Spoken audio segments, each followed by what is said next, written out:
All right, so y'all hear me out if you're thinking about getting a Rottweiler. So recently, I had an evaluation, and the lady tell me that her Rottweiler is a little aggressive, but she's thinking about rehoming it. So she want to make sure it's safe for the new person before they get there. So I get there, and the lady takes me to the backyard, and the Rottweiler just kind of is in like a 10 by 10 pen with a little roof on it.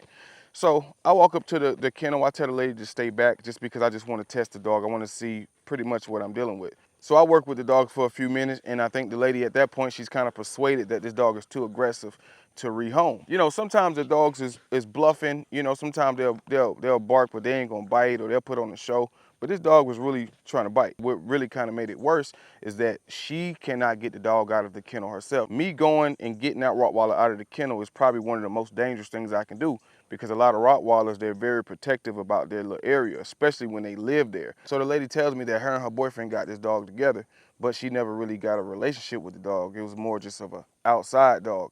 And I guess the man didn't work with the dog at all either. So when they broke up, the man came back to get the dog, and the dog bit him. So now the lady's afraid of the dog.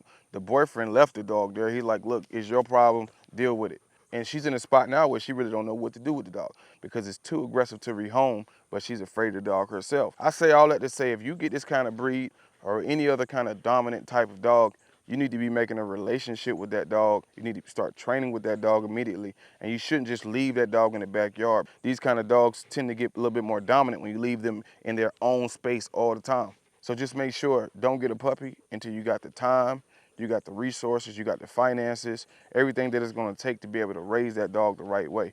Because the last thing you wanna do is be in that kind of situation and not know what to do.